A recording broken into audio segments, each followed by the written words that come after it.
ఆ గాధి కుశనాభునికి కుమారుడిగా జన్మించాడు. ఆ గాధి కుమారుడు విశ్వామిత్రుడు. కుశిక వంశంలో జన్మించాడు కాబట్టి ఆయన్ని కౌశికుడు అని పిలుస్తూ ఉంటారు. ఆ గాధి కుమారుడైనటువంటి విశ్వామిత్రుడు చాలా కాలం రాజ్యం చేశాడు. ఆయన సుక్షత్రియుడు జన్మచేత చాలా కాలం రాజ్యపాలనం చేశాడు. చాలా కాలం రాజ్యపాలనం చేసి ఈ భూమండలాన్నంతటినీ శాసించాడు. అటువంటి సమయంలో ఒకనాడు ఒక అక్షౌహిణి సైన్యంతో కలిసి భూమి అంతా తిరుగుతూ వశిష్ఠ మహర్షి ఉండేటటువంటి ఆశ్రమంలోకి వెళ్ళారు. వశిష్ఠ మహర్షి ఆశ్రమం అంటే ఏం సామాన్యంగా ఉండదు. ఆయన బ్రహ్మర్షి, మహానుభావుడు. వశిష్ఠ మహర్షి ఉన్న దగ్గర నుంచి కొన్ని వందల మైళ్ళ దూరం ఆయన యొక్క తపశ్శక్తి ప్రభావితం తరంగాలు వస్తుంటాయి. అక్కడ ఉండేటటువంటి జీవులు పరస్పర శత్రుత్వాన్ని మరిచిపోయి ఉంటాయి. కొన్ని వేల మంది శిష్యులు వశిష్ఠ మహర్షికి. అక్కడ శబళ అనబడేటటువంటి కామధేనువు, అది అమృతంతో సమానమైనటువంటి క్షీరాన్ని ఇస్తుండేది. ఆ పాలతో ప్రతిరోజు యజ్ఞయాగాది క్రతువులు జరుగుతుండేది. హవ్యం జరిగేది, కవ్యం జరిగేది. దాని చేతనే వశిష్ఠ మహర్షి యొక్క జీవనయాత్ర జరుగుతుండేది. అంత పరమ పవిత్రమైనటువంటి ఆశ్రమంలోకి విశ్వామిత్ర మహారాజు, అప్పటికి మహర్షి కారు, విశ్వామిత్ర మహారాజు గారు తన యొక్క సైన్యాన్నంతటినీ బయట విడిది చేయించి తాను సంతోషంగా ఆ వశిష్ఠ మహర్షి ఆశ్రమంలోకి వెళ్ళారు. వెళ్ళి వారికి నమస్కారం చేశారు. అయా, మీ ఆశ్రమంలో ఉండేటటువంటి చెట్లన్నీ ఫలవంతములయ్యున్నాయా? మీ యజ్ఞయాగాది క్రతువులన్నీ బాగా జరుగుతున్నాయా? మీ ఆశ్రమంలో ఉండేటటువంటి ఋషుల యొక్క తపస్సులన్నీ ఏ విఘ్నం లేకుండా సక్రమంగా సజావుగా సాగిపోతున్నాయా? మీకు ఏ విధమైనటువంటి లోపం లేని రీతిలో ఉదకము మొదలైనటువంటివన్నీ లభిస్తున్నాయా? మీరు సంతోషంగా ఉన్నారా అని అడిగాడు. ఆ మాట తీరుకి విశిష్ట మహర్షి సంతోషించారు.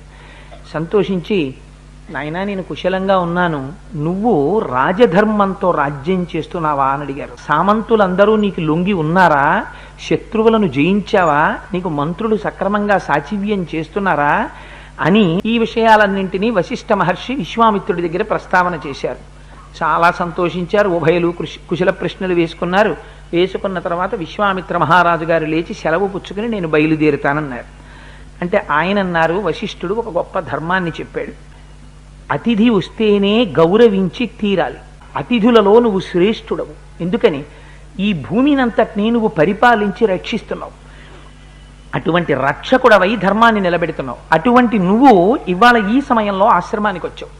అందుకని నువ్వు ఆతిథ్యం తీసుకోకుండా వెళ్ళకూడదు. నా ఆతిథ్యాన్ని నువ్వు స్వీకరించవలసింది అన్నాడు. నేను దేని చేత తృప్తి పొందాను? మీరు పెట్టిన కందమూల ఫలాలకి తృప్తి చెందాను, తేనెకి తృప్తి చెందాను, అర్ఘ్యానికి తృప్తి చెందాను, పాజ్యానికి తృప్తి చెందాను. అన్నిటినీ మించి మీ దర్శనానికి తృప్తి పొందాను. చాలు చాలు, మీ వంటి బ్రహ్మర్షిని, మహాపురుషుణ్ణి దర్శనం చేశాను. ఇంకింతకన్నా ఏం కావాలి? అందుకని నాకు ఏం అక్కర్లేదు మహానుభావ, మీరు ఆతిథ్యం ఇచ్చినట్టే మేము ప్రీతి చెందాం, బయలుదేరుతాం అన్నారు. నిర్బంధించాడు వశిష్ఠుడు. ఎందుకని? ఈ సమయంలో ఆతిథ్యం స్వీకరించమని నేను అన్నాను, అందుకని మీరు ఆతిథ్యం స్వీకరించవలసిందే, తప్పకుండా ఆతిథ్యం స్వీకరించి వెళ్ళండి అన్నాడు. సరే, మీ ఇచ్చ ఎలా ఉంటే అలా కానివ్వండి, మీరు ఏం పెడితే దాన్ని మాకు పెట్టండి అని అడిగారు. ఎంత సాత్వికమైనటువంటి రీతిలో ప్రవర్తన ప్రారంభమైందో చూడండి. ఈ మాటలు అన్న తర్వాత ఆయన శబళని పిలిచారు వశిష్ఠ మహర్షి. శబళ అంటే కామధేనువు యొక్క బిడ్డ. అది వశిష్ఠ మహర్షి యొక్క ఆశ్రమంలో ఉంటుంది. శబళ, చూసావా, ఇవాళ మన ఇంటికి విశ్వామిత్ర మహారాజు గారు అతిథిగా వచ్చారు ఆశ్రమానికి.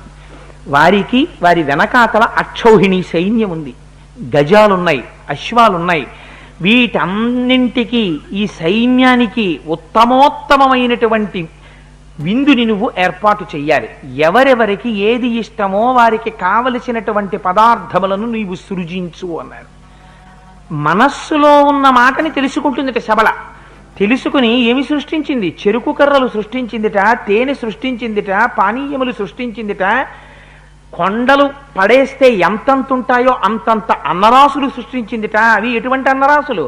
చల్లారిపోయిన అన్నం కాదుట, పొగలొస్తున్నటువంటి వేడి వేడి సన్న బియ్యంతో వండినటువంటి ముత్యాలు అన్నం వండారా అన్నంతగా ఇలా ముట్టుకుని కలుపుకుంటే మెత్తగా ఉండేటటువంటి అన్నరాసుల్ని సృష్టించిందిట. అందులోకి భక్ష్య భోజ్య లేహ్య చోష్యములు, తాగేవి నాకేవి కొరుక్కు తినేవి, కూరలు పచ్చళ్ళు పులుసులు ఎన్ని కావాలంటే అన్ని పదార్థాల్ని సిద్ధం చేసిందిట. పళ్ళరసాలు సిద్ధం చేసింది, పాలు సిద్ధం చేసింది, తాంబూలాలు సిద్ధం చేసింది, ఇన్ని సిద్ధం చేసింది. తీరా ఏమనుకున్నారు మనస్సులో విశ్వామిత్ర మహారాజు గారు? మీరు ఏమి పెడితే అది మాకు చాలదా మీరు ఇచ్చిన అర్ఘ్యపాద్యాలు అన్నవాడు ఇన్ని లక్షల మంది సైన్యానికి ఒక శబళ, ఒక గోవు ఇన్నిటిని సృజించి ఉత్తర క్షణంలో పెట్టేస్తే తినేసి మన జీవితంలో ఎప్పుడన్నా తిన్నాను రా ఇలాంటి భోజనం అని సైనికులందరూ త్రేణుస్తుంటే మారిపోయింది మనస్సు.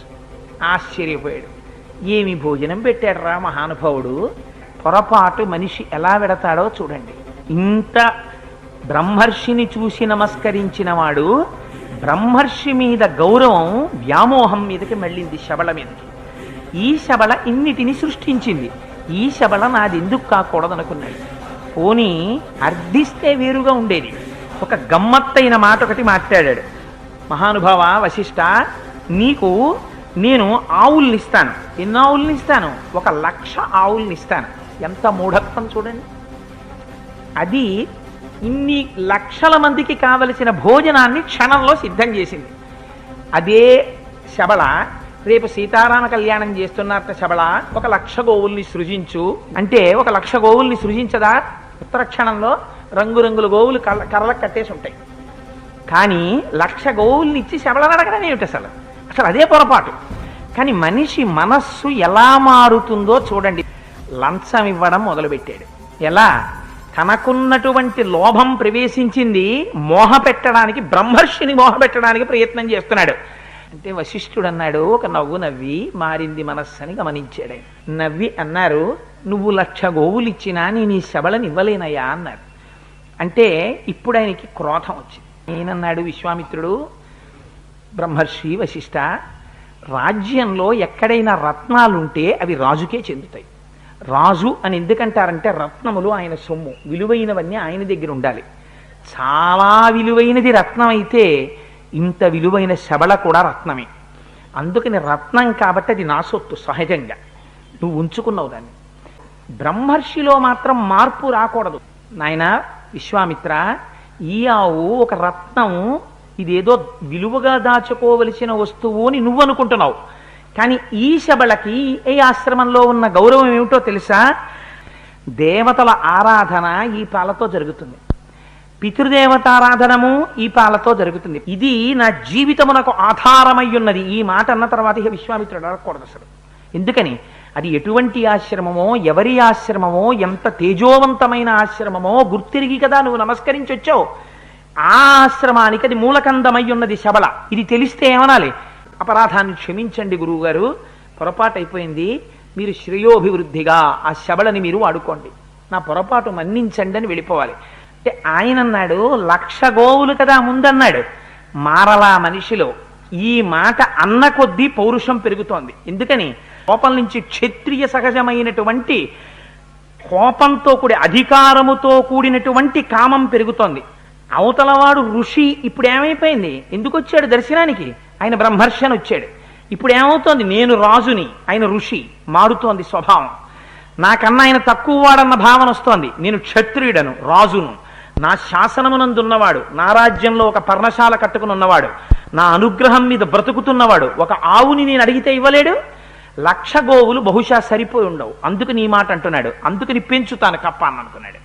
అనుకుని ఆ ఆవుకి వెల పెంచడం మొదలుపెట్టాడు. 14,000 ఏనుగులని ఇస్తాను. ఎలాంటి ఏనుగుల్ని ఇస్తానో తెలుసా? వాటి మెళ్లల్లో బంగారు తాళ్ళు ఉంటాయి, వాటిని పొడిచి నడపడానికి బంగారు అంకుశములు ఉంటాయి. అటువంటి 14,000 ఏనుగులను ఇస్తాను. 800 బంగారముతో చేయబడినటువంటి రథములను ఇస్తాను. ఒక్కొక్క రథమునకు 4 గుర్రముల చప్పున పూంచబడి ఉంటాయి. మళ్ళీ ఒక్కొక్క గుర్రమునకు స్వర్ణాభరణములతో అలంకారము చేయబడి ఉంటుంది. అటువంటి 800 బంగారు రథాలను ఇస్తాను. 11,000 గుర్రాలు. ఎటువంటి గుర్రాలు? మంచి వయస్సులో ఉండి గొప్ప గొప్ప దేశాలలో గొప్ప గొప్ప జాతులలో పుట్టినటువంటి గుర్రాలను ఇస్తాను. 1,00,000 గోవులను ఇస్తాను. బంగారము వెండి నే చెప్పను, నువ్వు అడుగు, ఎంత కావాలో అడుగు, ఇచ్చేస్తాను అన్నాడు. ఇవన్నీ వశిష్ఠుడు అడిగితే ఎవరు సృష్టిస్తారు? ఇవి వశిష్ఠుడు కోరుకున్నవాడయ్యుంటే ఆ ఆశ్రమం అరణ్యంలో ఉండక్కర్లేదు. అలా కోరుకున్నవాడు కాదు కాబట్టే తేనెపట్లతోటి ఆ పెద్ద పెద్ద చెట్లతోటి, పర్ణశాలలతోటి, ఆవులతోటి, సాధుమృగాలతోటి, కొన్ని వేల మంది శిష్యులతోటి, యజ్ఞయాగాది క్రతువులతోటి, హవ్యకవ్యములకు మాత్రమే వినియోగపడేటటువంటి శబళతోటి, అతిథి సత్కారముల కొరకు మాత్రమే ఉపయోగపడింది. ఆయన ఒక మాట అన్నాడు, నా ప్రాణయాత్ర దీని పాలతో జరుగుతోందన్నాడు. ఆయన కూడా ఎప్పుడు నాకు ఈ భోజనం పెట్టని అడగలేదు శబళని.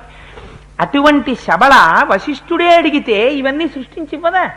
అయినా లోపల నుంచి కామము క్రోధము, కామము క్రోధము, కామము క్రోధము ఒకదాన్నొకటి పెనవేసుకుని పెరిగిపోతున్నాయి విశ్వామిత్ర మహారాజు గారిలో. కోపం ఎక్కువైపోతోంది, ఎందుకు ఇవ్వడని.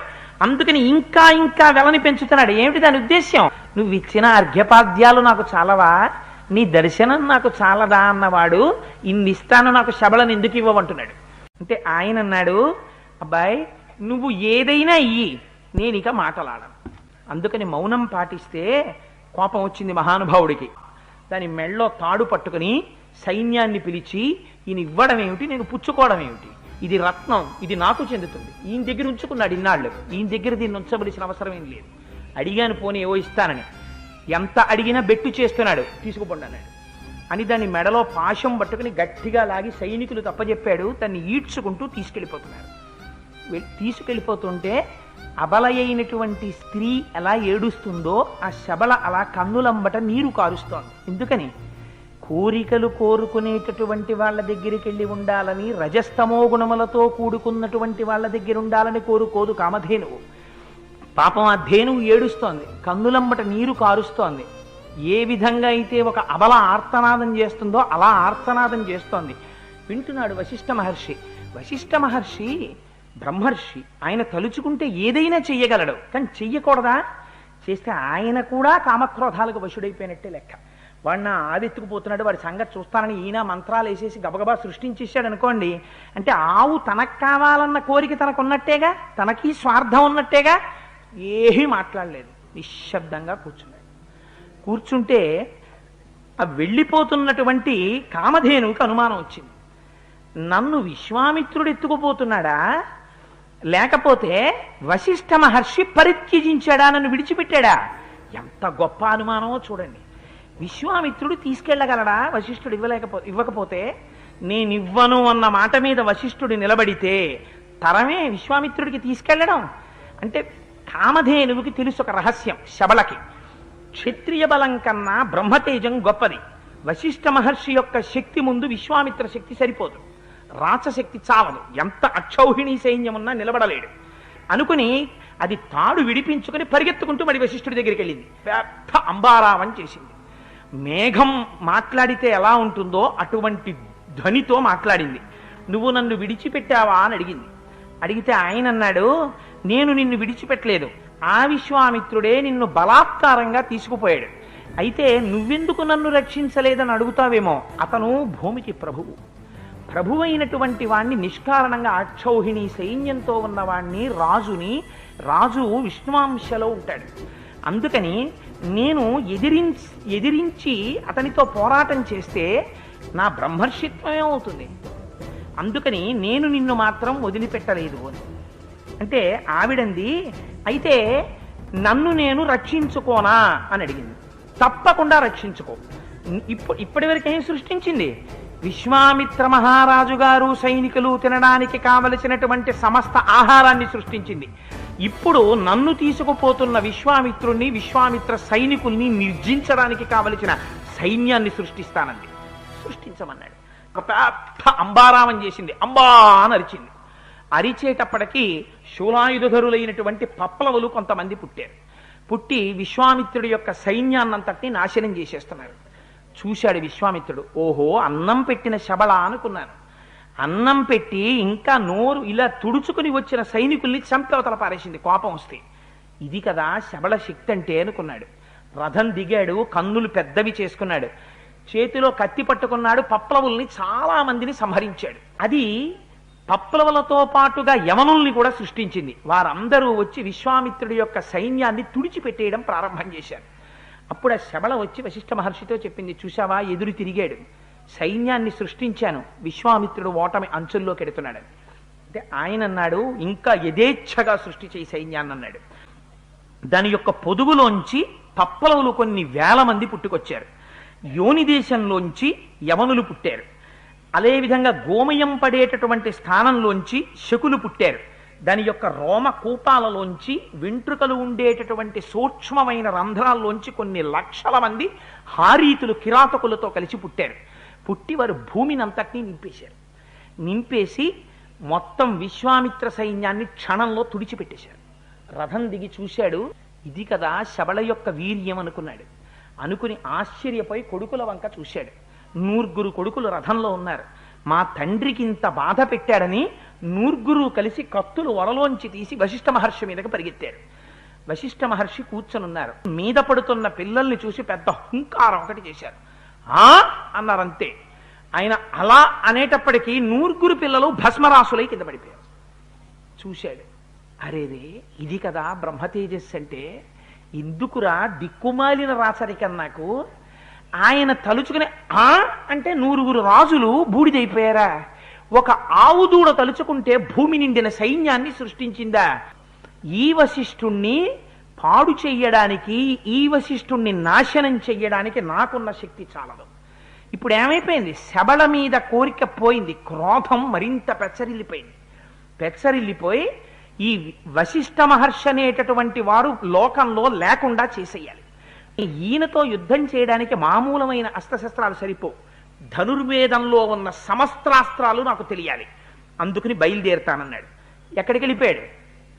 ఇంటికి వెళ్ళాడు. ఒక కుమారుని పిలిచాడు. ఒరే నాన్న, నువ్వు మిగిలేవురా, నువ్వు క్షాత్రియ ధర్మం ఛాత్రధర్మంతో రాజ్యం చెయ్యి అని సింహాసనం మీద కూర్చోపెట్టాడు. తను హిమాలయ పర్వత ప్రాంతాలకు వెళ్ళిపోయాడు. అక్కడికి వెళ్ళి ఆ హిమాలయ పర్వత శిఖరముల మీద కూర్చుని కిన్నెరులు, ఉరగులు వాళ్ళందరూ తిరుగుతున్నటువంటి ఆ పర్వత శిఖరం మీద మహాదేవుడైనటువంటి పరమశివుడి గురించి తపస్సు మొదలెట్టాడు. ఘోరాతి ఘోరమైనటువంటి తపస్సు చేశాడు. ఆయన ప్రత్యక్షమయ్యాడు. విశ్వామిత్ర, ఈ దేనికోసమయ్యా ఇంత ఘోరమైన తపస్సు చేశావు నా దర్శనానికి? నీ మనస్సులో ఏం కోరికుంది చెప్పు, నీకు ఏ కోరికుంటే ఆ కోరికని తీర్చేస్తానన్నాడు. అంటే ఆయన అన్నాడు, మహాదేవా, నిజంగా నువ్వు నా తపస్సు పట్ల ఆనుకూల్యమును వహించిన వాడివైతే, ప్రీతి చెందినవాడవైతే, నేను ఎవ్వరి దగ్గరికి వెళ్ళి ధనుర్వేదాన్ని ఉపదేశం పొందను. ధనుర్వేదంలో ఎన్ని రకాల అస్త్రాలున్నాయో, ఎన్ని రకాల పిడుగులున్నాయో, రాక్షశాస్త్రాలు మొదలైనవి ఎన్నున్నాయో, ఎన్ని ఆయుధాలున్నాయో అవన్నీ రహస్యంతో సహా నాకు ఆ రహస్యములన్నీ భాషించాలి. ఆయన అన్నాడు, ఏ వెర్రితో చేస్తే ఏమిటి, గొప్ప తపస్సు చేశావు, నాకు అనవసరం. తథాస్తు, నువ్వు ఎలా అనుకుంటున్నావో అలా అవుతుందన్నాడు. ఏమైంది? ప్రపంచంలో ఉన్న సమస్తాస్త్రములు ఆయనకి భాషించాయి లోపల. వెంటనే పౌర్ణమి నాడు సముద్రం ఎలా ఉప్పొంగుతుందో అలా ఉప్పొంగాడు. ఎందుకని? ఇప్పుడు పడతా వశిష్ఠుడి పని, ఇది సంతోషం. గబగబా రథం ఎక్కాడు. వశిష్ఠ మహర్షి ఆశ్రమానికి వెళ్ళాడు. చూశాడు, ఇంత పవిత్రమైన వాతావరణం, కానీ ఈ పవిత్రత విశ్వామిత్ర మహారాజు గారి యొక్క మనస్సుకి శాంతినివ్వలేకపోయింది. అది చూశాడు, కడుపు మంట మరింత పెరిగిపోయింది. నా కొడుకుల్ని కాల్చాడు, నన్ను ఓడించాడు, దూడనివ్వనన్నాడుగా శబళని, చూడెంత ఆనందంగా ఉన్నాడు. మామూలుగా ఏదో వశిష్ఠ నేను వచ్చానని కూడా చెప్పను అని అస్త్రప్రయోగం మొదలుపెట్టేశాడు. తిన్నగా పిడుగుపడినట్టు వచ్చేసి అందరూ కూర్చునున్నారు. అకస్మాత్తుగా భూకంపం వస్తే ఎలా ఉంటుందో, సునామీ వస్తే ఎలా ఉంటుందో అలా ఒక్కసారి అస్త్రములన్నీ వచ్చి పడిపోతున్నాయి. పడిపోతుంటే ఆ వెలుగులకి ఆశ్రమం అంతా కన్ను మూసి కన్ను తెరిచే లోపల దగ్ధమైపోయి బూడిద కుప్ప అయిపోయింది. అక్కడ ఉన్నటువంటి మునులు, ఆ గురువులు, శిష్యులు, లేళ్లు, జింకలు అన్నీ తలకోదారి పెట్టి అరణ్యంలోకి పారిపోతున్నాయి. ఒక్క వశిష్ఠ మహర్షి ఒక్కరే మిగిలేదు. ఆయన బయటికి వచ్చి అరుస్తున్నారు, పరిగెత్తకండి పరిగెత్తకండి, నేను చూస్తాను ఏ ఉపద్రవం వచ్చిందో, నేను ఆలోచిస్తాను, ఆగండి ఆగండి అంటున్నారు. కానీ ప్రాణాల మీద తీపి వశిష్ఠుడే వచ్చి అరుస్తున్నా ఆయన మాట వినేవాళ్ళు లేరు. ఎందుకని? ఆకాశంలోకి వచ్చి పడిపోతున్నాయి అస్త్రాలు. ఏ ఉపద్రవం వచ్చిందో తలకొక దారి పట్టి అరణ్యాల్లోకి పారిపోయారు. ఆయన వచ్చి నిలబడ్డారు. చూశాడు విశ్వామిత్రుడు, ఈ తరుణం కోసమే చూస్తున్నాను వశిష్ఠ, మామూలుగా చంపను నిన్ను, ఏకకాలమునందు ఎన్ని అస్త్రములు ప్రయోగిస్తానో చూడు నీ మీద అని ఆగ్నేయాస్త్రాన్ని ప్రయోగించాడు. ఏమిటి? కడుపులో మంట, తన కొడుకులు బూడిదైపోయారు. ఆగ్నేయాస్త్రం ఏం చేస్తుంది? కాల్చి బూడిద చేసేస్తుంది. అందుకని ముందు ఆగ్నేయాస్త్రాన్ని ప్రయోగించాడు. వచ్చేస్తోంది నిప్పులు కక్కుతూ. ఆ చేతిలో బ్రహ్మదండం ఉంది. నేను లేచి మళ్ళీ ఒక ధనస్సును ఒక దాన్ని సృష్టించి నేను కూడా నీల బాణాలు ధనస్సు పట్టుకోనా, నేను వీడి ఎందుకురా అన్నారు. అని ఆ బ్రహ్మదండాన్ని తీసి ఇలా పట్టుకున్నారు. బ్రహ్మదండం మీకు తెలుసు కదా, ఇలా చెయ్యి పెట్టుకుంటారు, ఇలా వంపుగా ఉండి కింద కర్రలా ఉంటుంది. దాన్ని తీసి ఇలా పట్టుకున్నారు. అదిట వశిష్ఠ మహర్షి పట్టుకుంటే బ్రహ్మదండంలా కనపడలేదుట. ఆ రోజున సమస్త లోకములను శాసించగలిగినటువంటి యమదండం పట్టుకున్నట్టు పట్టుకున్నారట తేజోమూర్తి. ఇలా పట్టుకుంటే ఆగ్నేయాస్త్రం తిన్నగా వచ్చింది. నీళ్లు పెద్ద సముద్రం వచ్చి పడిపోతే ఎలా చల్లారిపోతుందో అలా చల్లారిపోయి బ్రహ్మాస్త్రంలోకి వెళ్ళిపోయింది. కడుపు మండిపోయింది విశ్వామిత్రుడికి. బూడిదైపోతాడనుకున్నాను. పోని తను కూడా ఏదో మంత్రం వేయడం కాదు, బ్రహ్మదండం అడ్డెడతాడా అంటే అంత చులకనైపోయినా నేను ఇంత ఆగ్నేయాస్త్రం వేస్తే, ఇంత తపస్సు చేస్తే ఇంకా కోపం వచ్చేసింది.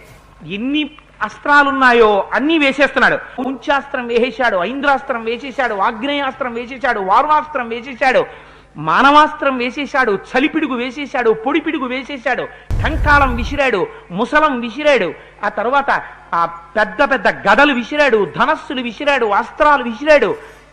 అన్ని ఒకదాని వెంటొకటి వేసేస్తున్నాడు. అన్ని బ్రహ్మదండంలోకి వెళ్ళిపోతున్నాయి. చూశాడు, తన దగ్గరున్నవన్నీ వెళ్ళిపోయాయి. ఇంకా ఉన్నదొక్కటే బ్రహ్మాస్త్రం ఒకటే మిగిలింది. కడుపు మండిపోయింది. ఇంకా తప్పదు, వేసేయాలి బ్రహ్మాస్త్రం అనుకున్నాడు. బ్రహ్మాస్త్రాన్ని స్మరిస్తున్నట్ట విశ్వామిత్ర మహర్షి సముద్రములు ఘూర్నిల్లేయట, పర్వతములు బద్దలైపోయేట, ఆకాశం అంతా కూడా వ్యాకులం అయిపోయిందిట. ప్రపంచంలో ఉన్నటువంటి సమస్తమైనటువంటి మృగములు, ప్రాణాలు, అన్ని జీవులు ఒక్కసారి లోపల క్షోభ పొందేట. బ్రహ్మాస్త్రం అంటే అంత శక్తివంతమైనటువంటి అస్త్రం అది. ఆ బ్రహ్మాస్త్రాన్ని అభిమంత్రించి విడిచిపెట్టాడు వశిష్ఠుడి మీదకి. ఆ బ్రహ్మాస్త్రం వచ్చేస్తాం. స్వామి వశిష్ఠ మహర్షి మాత్రం లేవలేదు, అలాగే కూర్చున్నారు. కూర్చుని ఒక్కసారి మళ్ళీ అలాగే పట్టుకున్నారు. వచ్చేసింది ఆ బ్రహ్మాస్త్రం. వచ్చేసి నిశ్శబ్దంగా బ్రహ్మదండంలోకి దూరిపోయింది. చూశాడు, అయిపోయింది, ఇంకేం లేవు. దీపావళి సామాన్ అంతా అయిపోయిన తర్వాత తండ్రి మీద కోపం వచ్చిన కొడుకుంటాడే, అలా దిక్కుమాలిన క్షత్రియ బలం ఎవడికి కావాలరా ఇది? ఎన్ని అస్త్రాలు నేర్చుకున్నాను రా తపస్సు చేసి, ఇన్ని అస్త్రాలు వేస్తే అన్ని లాగి పారేశాడు ఆ బ్రహ్మదండంలోకి. ఎందుకు పనికిరాదురా ఈ క్షత్రియ బలం అన్నాడు. రథం దిగిపోయాడు, వెళ్ళిపోయాడు. ఇంకా ఎంత బాధ వచ్చేసిందంటే మనస్సు వ్యాకులం అయిపోయింది. ఏం చెయ్యాలి వశిష్ఠుడిని అర్థం కాలేదు. ఇంకా ఒక్కటే ఆలోచనకు వచ్చాడు. ఏమిటి వశిష్ఠుడి గొప్పతనం? బ్రహ్మర్షి. నాకేమిట్లేదు, నేను బ్రహ్మర్షిని కాను, అందుకేగా కూర్చుని బ్రహ్మదండం పెడితే నేను ఎందుకు పనికి రాకుండా పోయాను, నేను అవుతాను బ్రహ్మర్షిని అన్నాడు. అంత తేలిక బ్రహ్మర్షి అవ్వడం? ఇన్ని కామక్రోధాలు లోపల పెట్టుకుని బయలుదేరాడు.